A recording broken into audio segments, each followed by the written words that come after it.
Je connaissais Maëlle, ma très gentille professeure de céramique. J'ai découvert Maëlle Nozaïque l'an dernier pour sa superbe exposition à l'atelier Étienne à Ponscorf. Ce fut pour moi une surprenante découverte. Diplômée de l'École des Beaux-Arts de Quimper en 2009, tu débutes ta carrière à Berlin, puis participes à de très nombreuses expositions personnelles et collectives, dont Anima et Animus à la galerie parisienne Nocté ou encore les Arts féminins en 2022. La ville de Quimperlé t'a offert ses belles salles de la chapelle des Ursulines pour son exposition de l'été, t'attribuant une aide financière et matérielle importante. Amélie Adamo, commissaire d'exposition, a souhaité montrer ton parcours depuis les très jeunes années sortant de l'école des Beaux-Arts jusqu'à aujourd'hui, retraçant ainsi une vingtaine d'années de création. Je te remercie de m'accompagner pour ce parcours initiatique en deux parties, le Carnaval des Ombres et les installations monumentales d'éclosion. Tissage de créations anciennes et de pièces inédites spécialement produites pour cette exposition, Métamorphose est le fruit d'une rencontre entre l'œuvre singulière d'une artiste et l'identité d'un lieu. La chapelle des Ursulines, trésor sacré du XVIIe siècle, avec sa vertigineuse élévation et la charge de son histoire, devient comme un écrin paré de bleu et de doré, accueillant avec évidence l'univers intemporel de Maëlle Nozaïque, tourné vers le rêve et les étoiles. Donc cette œuvre qui est représentée sur l'affiche de l'exposition a été choisie parce que les personnes qui travaillaient avec moi ont vraiment eu une attraction pour cette toile parce qu'ils la trouvaient mystérieuse et qu'en fait elle se dévoile petit à petit. On ne voit pas forcément tout de suite qu'il y a un loup à la base de la femme de l'eau. Cette femme reste mystérieuse. Et donc, pour vous raconter l'histoire de cette toile, elle m'a été inspirée du livre de Clarissa Pinkola Estes, Femme qui court avec les loups. Ce livre m'a beaucoup touchée puisque en fait, il parle de la façon dont la nature profonde féminine est enfouie sous beaucoup de normes de société. Sous des injonctions et que si on la libérait, alors la femme créatrice, artiste, danseuse pouvait émerger et que c'était vraiment la nature profonde de la femme, sans doute des hommes aussi. Mais voilà, là c'est tout particulièrement axé sur le pouvoir féminin. Dans mon travail, il y a une grande part d'intérêt pour l'inconscient, que ce soit l'inconscient collectif mais aussi l'inconscient individuel.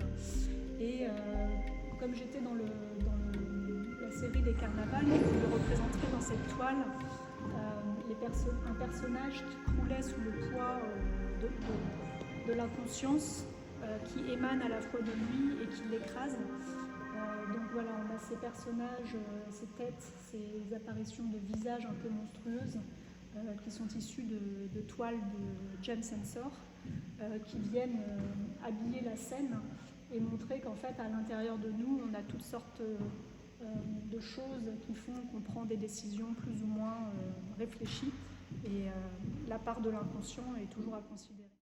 Entrer dans l'univers de Maëlle Nozaïque, c'est entendre le brouhaha du carnaval et virevolter dans la ronde sans fin du vivant. Tantôt noir, tantôt coloré, ces représentations festives sont peuplées de figures masquées, déguisées, dansantes.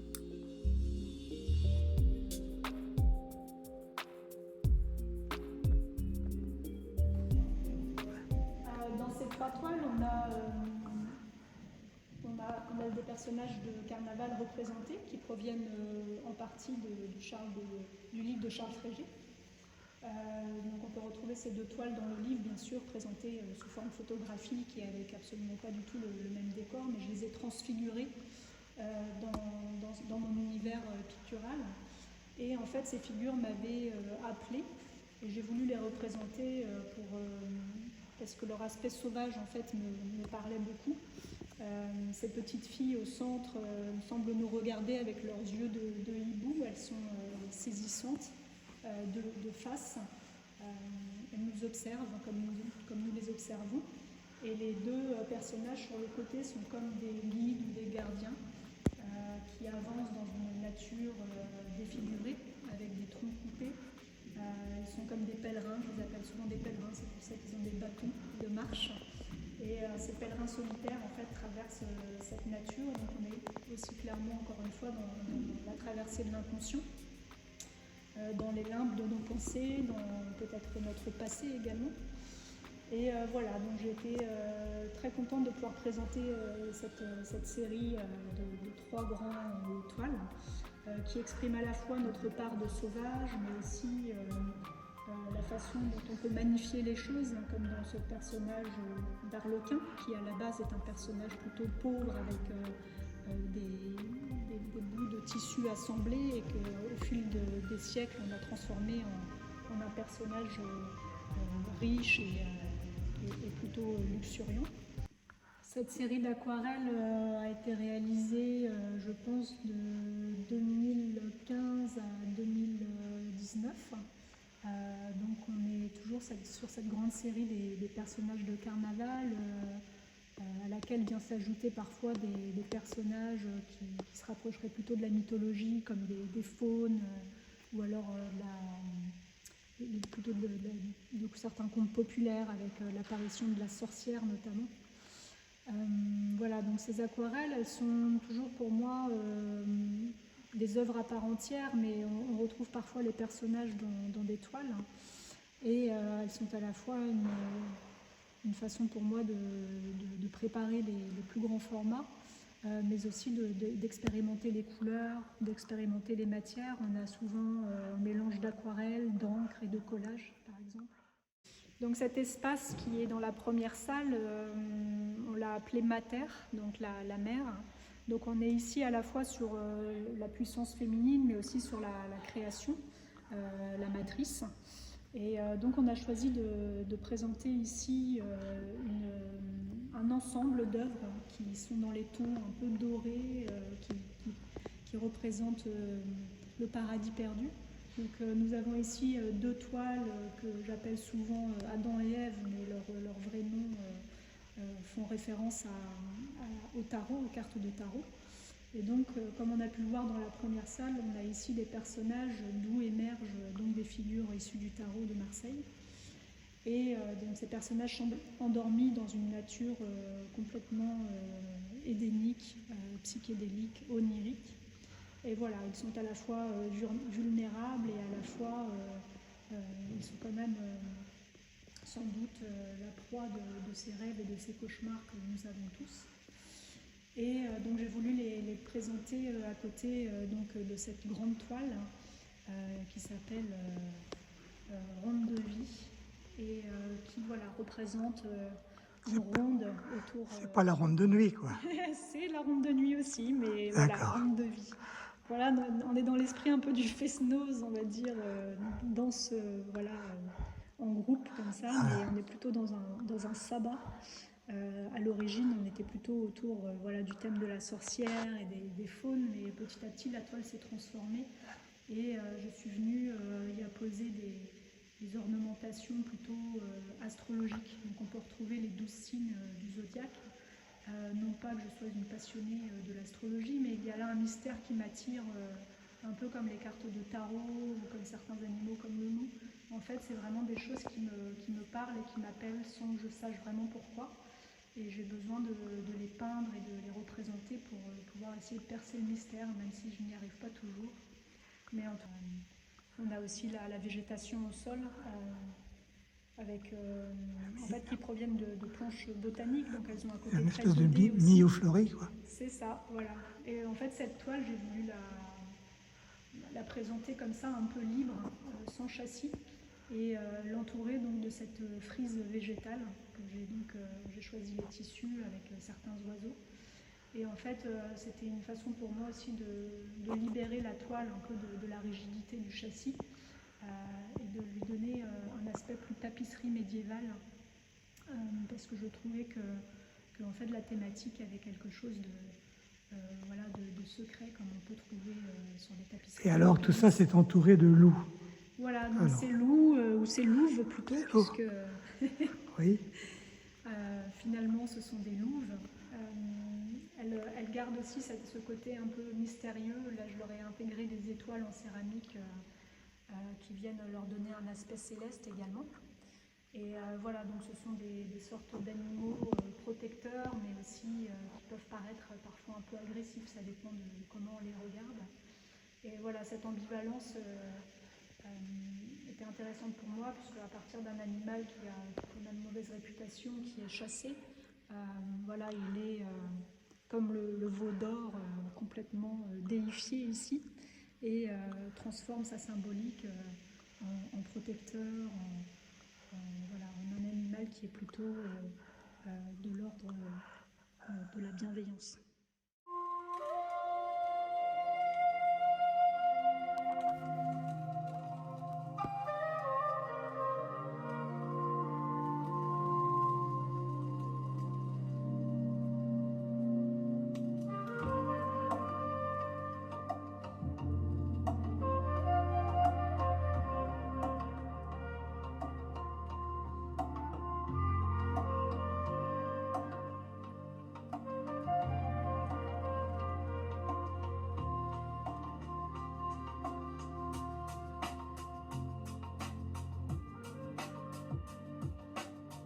Dans cette salle, qui est une splendide cathédrale que je découvre avec bonheur. oui, en fait, contrairement à la première salle qui est très habitée par son plafond peint, avec quelques connotations religieuses, notamment des anges, ici on a une sorte de chapelle complètement vide, totalement blanche.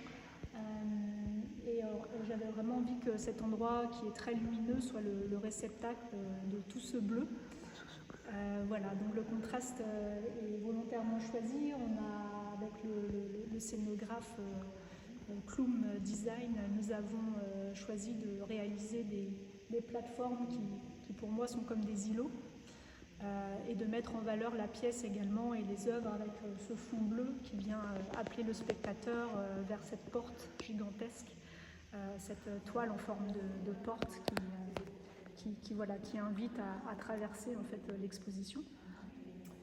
Et voilà, donc cette pièce, elle se veut comme un parcours, une déambulation. Donc on découvre certaines surprises au détour des œuvres. Et nous avons ici donc des sculptures qui forcément se lisent en tournant autour, même si elles ont un aspect assez plat, puisque j'ai voulu représenter comme des éléments qui sortaient de mes toiles, du 2D vers le 3D, mais tout en conservant cet aspect théâtral de décor qui caractérise certaines de mes œuvres, où les plans se superposent comme ça d'une manière assez de mise en scène, presque théâtrale.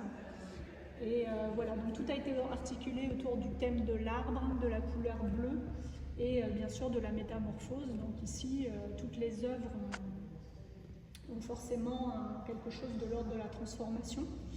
J'ai voulu expérimenter pour la première fois la sculpture sur bois. Donc j'ai travaillé avec les ateliers de la ville de Quimperlé, les ateliers bois, qui m'ont aidé à découper donc, le contour d'un arbre que j'avais dessiné à même le bois. Et ensuite, dans l'atelier, je suis venue rajouter des éléments pour lui donner du volume. Même si je voulais vraiment garder cet aspect 2D, j'ai voulu quand même à certains endroits lui donner un peu plus de matière.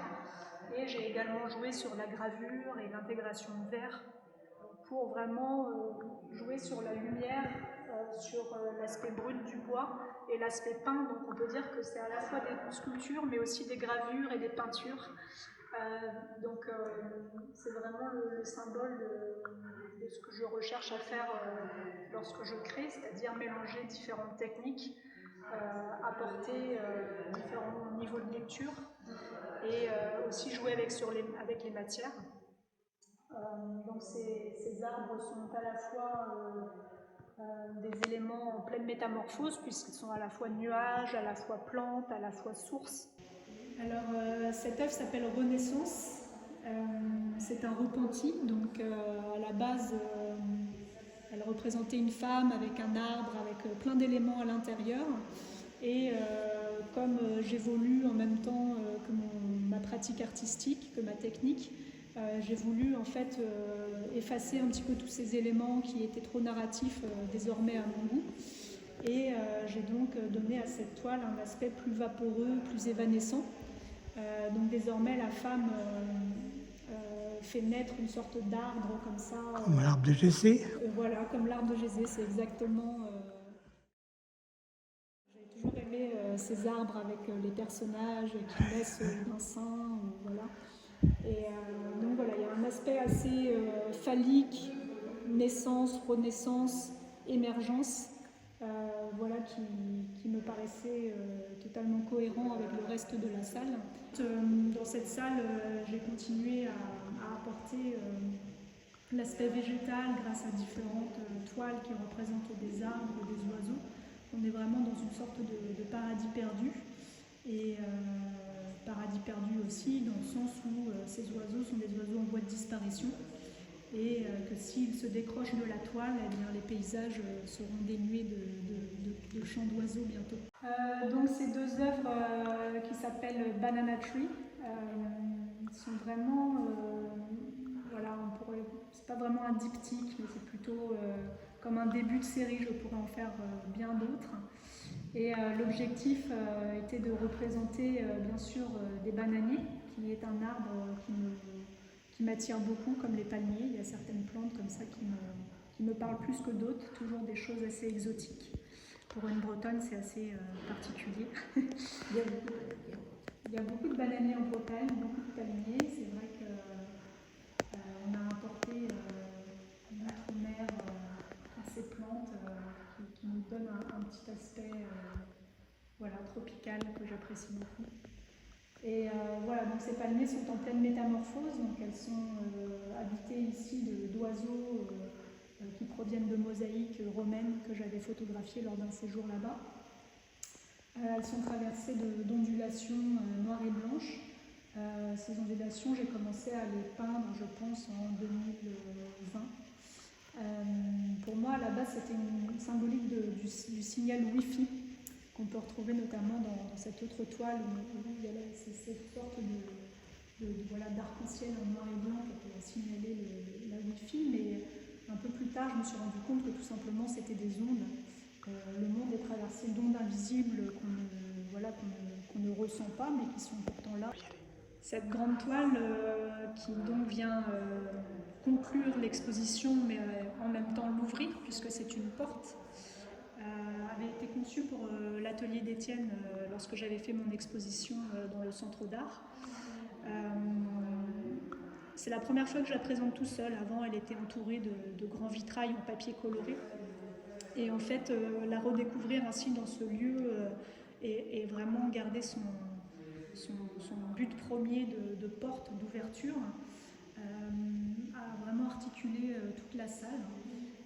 Donc on a ici une sorte de source psychédélique avec des apparitions de formes avec du marbling à l'intérieur qui paraissent un peu irréelles.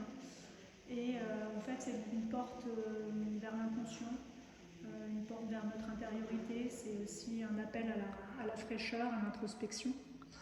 Et donc elle fait face à toute la salle qui est entourée d'arbres, qui est entourée de métamorphoses physiques, de plantes dans lesquelles viennent s'intégrer des visages, dans lesquelles viennent s'intégrer des formes géométriques. Et donc en face d'elle, nous avons cette grande sculpture réalisée en céramique.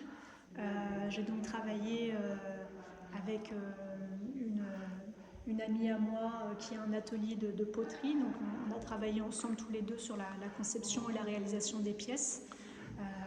Nous avons également travaillé avec des ateliers d'art de Concarneau pour certaines cuissons. Et voilà, donc cette pièce était très importante pour moi puisqu'elle faisait partie des nouvelles pièces que je présentais ici en première présentation spécialement réalisée pour cette occasion. Et donc je l'appelle le palmier céleste. C'est un palmier dans un camailleux de bleu avec à son sommet une sorte de tronçon habité par deux visages, un plutôt féminin et l'autre plutôt masculin.